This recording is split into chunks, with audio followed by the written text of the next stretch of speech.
legal marriage relationships in contrast to criminal prosecution. Because Justice Scalia, though, says in his dissent, don't believe it. Is he right? No, I don't think so, because the majority conclusively responded to Justice Scalia and said, no, we don't mean this. We differentiate. They didn't leave it to speculation. But it certainly is not a hint that they're going to recognize it. And as I said, it's striking that they didn't use the right of privacy, which could have led to a compelling interest, instead did only rational basis. And in Roma v. Evans, another sexual orientation case, they also used, which had to do with a referendum and whether a referendum can prohibit political participation on the behalf of the people of the same sex, they also use rational basis. So it is clear that the appropriate test is rational basis. Now, has the legislature refused to deal with this issue of same-sex marriage, and do we take that into consideration in deciding this case? The answer is you should not take it into consideration. The issue should be whether or not there's a constitutional compulsion, as long as there's a rational basis. That should discharge your responsibility. But with respect to same-sex, we listed on pages 54 and 55 of our brief all the changes that have been made by the legislature in furtherance of same-sex relationships. Have they approved marriage? No, they have not. Has the issue been brought up? I couldn't say. I'm sure it is raised, but the fact that it's not passed over some period of time doesn't mean there's a constitutional compulsion to give them relief when there is no constitutional basis for it. There is also a hint under equal protection that you've created another tier. I am not sure where that comes from. And for this very reason, I've looked at all the equal protection cases where you have reversed. You apply the same standard. If it's compelling, fundamental, heightened scrutiny, sexual discrimination, I'll deal with that in a minute. And rational basis has always been the same, and your court has said it's the paradigm of restraint, that if it's fairly debatable, you shouldn't touch it, as has the Supreme Court, because then you become a super legislature. I don't know where they get this distinction between personal rights and economic rights. Hope first Perales, which had to do with reproductive rights, you applied rational basis, same test. In a case, in McMinn, let me deal with McMinn since they rely on it. That had to do, as you know, with the town of Oyster Bay and the zoning regulation, which differentiated between people of the same blood, where they could have an enormous household, and people unrelated could only be limited to 2 people. And you said the purpose of the regulation, which was given by the town, was to reduce noise, reduce overcrowded parking, and make the area more attractive. And your point was, how does excluding them solve that problem? If you have a large household of related people who are similarly situated to a small, what difference does it make? They're both increasing the problem.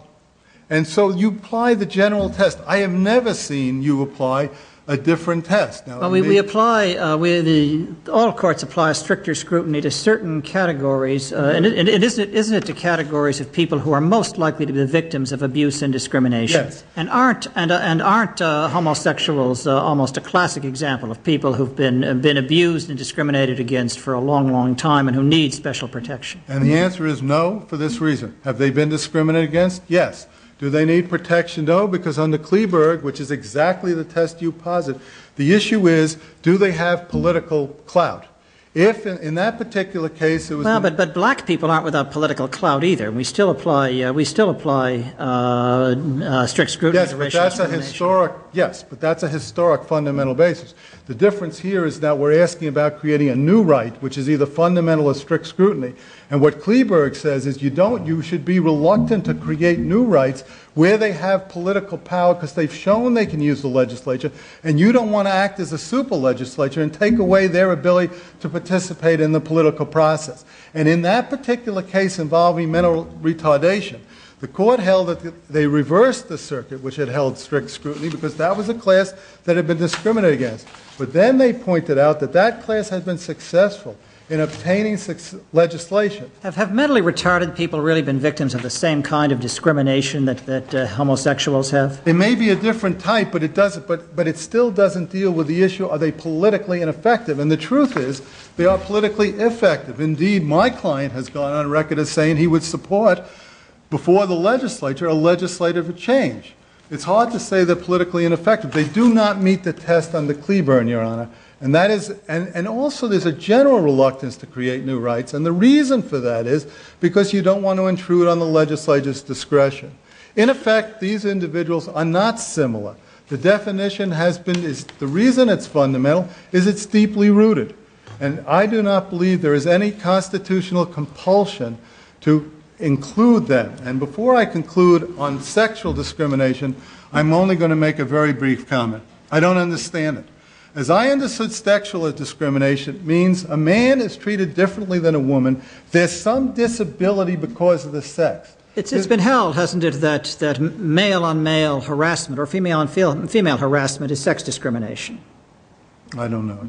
I really well, I mean, it's true, isn't it, that, I mean, there's discrimination in a literal sense. One of their female clients can get married if she marries a man, but not if she marries a woman. I have to disagree with you. It's a discrimination based on sexual orientation, but the female is not being treated differently than the male. That is the aim of the sex statute, the sexual discrimination statutes. Both of them can get married under the definition. It is true they don't meet the definition, but that's for the legislature. The fact that they can't marry each other... But the definition takes sex into account. No, it's certainly, Your Honor, because the male is being treated exactly as the female is. I can't get married to a male. Judge Kaye can't marry a female. We're being treated exactly the same. That is not the purpose of the legislature was not to change that. Well, isn't this another one of those things that depends on how you word it? I mean, Judge Kaye can marry you, subject to maybe some impediments. I can't. That's, you know, what's the difference? To be candid with you, I have never seen. I've never been able to follow this argument. I have read it. I admit an ignorance on my part. I have read the cases. I don't see a connection. I think I've exhausted this particular issue. Yes, I think we should go down a different road.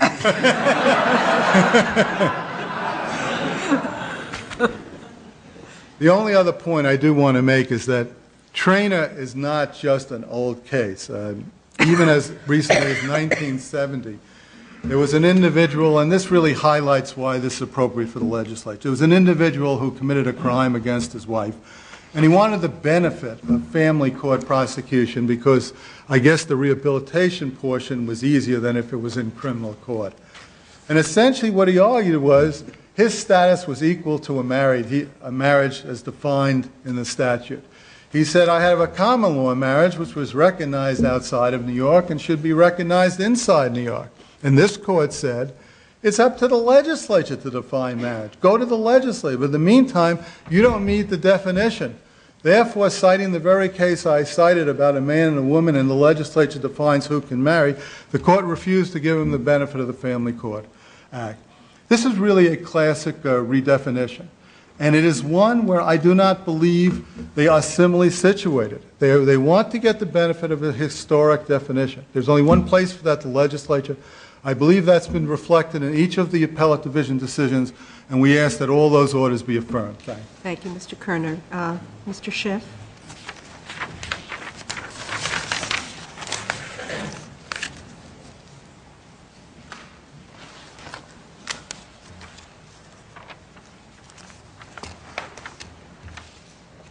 Judge Kaye, may it please the court.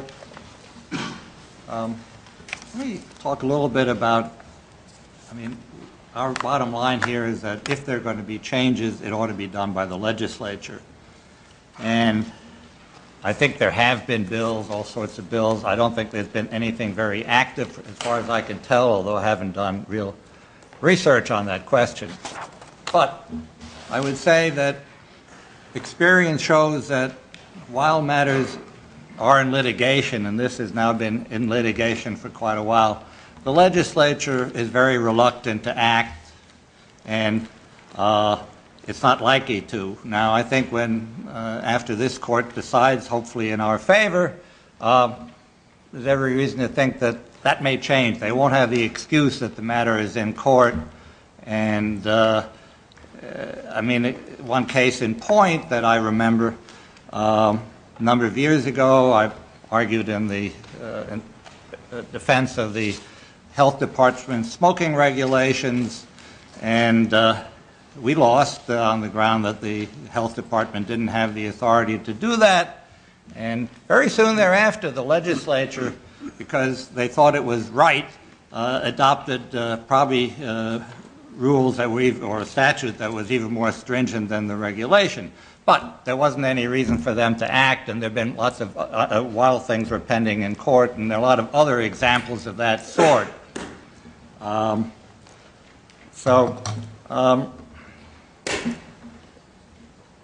I think I'd like to talk a little bit about what we have said, and I think the Third Department has said, as to why the law is rational. And we believe that the state has had a long interest in channeling opposite-sex relationships into marriage. And this is so that there would be a full family rather than there would be no family for that. And so that this is in the state's interest, and it's also in the family's interest, but both economically and socially. And since opposite-sex couples are the only ones that procreate by lying next to each other, and we think that this differentiates the situation materially from the request that the same laws be applied to same-sex couples. Frankly, I'm not sure, it seems to us, that they simply aren't comparable. The equal protection requires a comparable situations. We think this is not comparable. And in large measure, I would say that we think that the Third Department's decision does a splendid job in expressing our views. I'd like to say something about whether there's a fundamental right under due process. Judge Smith, you have asked, well, isn't it a matter of how you define it? And I suppose it is, but I think it's quite clear, in looking at all the cases, the ones that say that marriage is a fundamental right, it's a recognition that it's always been connected with procreation and the preservation of society. So if you're looking at a fundamental right, you should look at what the basis for the assertion of a fundamental right has been.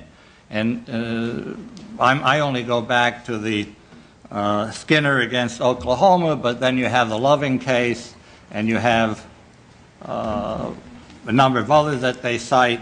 What about Turner against Safley? Yeah, well, what does Turner have to do with procreation? Well, at that point, the court had, I mean... That case held, didn't it, there's a constitutional right for people who can't possibly procreate to get married. Well, they did indicate, as Mr. Kerner said, that there was a prospect of that in the future. So, I mean, at that point, the court had consistently talked about the fundamental right relating to the marriage between a man and a woman, and of course, historically, that's been how marriage has been viewed. And a fundamental right, both by this court and the Supreme Court, is something that has been deeply rooted. So, if anything's been deeply rooted, it's the marriage between man and a woman, and frankly, as the Third Department pointed out, and as we pointed out to them, I think they're simply asking for a redefinition of marriage. And that is something that is really appropriate for the legislature to do, not for the court.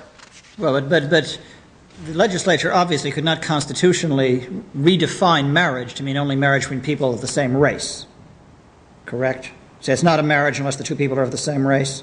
No, of course not. Is there any real difference between a definition and a substantive limitation? I mean, isn't the state in substance saying only people of the opposite sex can get married? Well, the question of a fundamental right is you have to see what's the basis for it. It hasn't been historically that just because two people love each other, It's because there has been this relation to the possibility of the procreation. I mean, it's intertwined as to really how the saying- court said what a fundamental right is. But what you're really saying, aren't you, is that the definition of marriage to include only opposite-sex couples makes sense, that it's a rational definition. But that's different from saying that it's the definition and that's the end of the story. Well, I think it's irrational, and I think it's also what it has been historically viewed.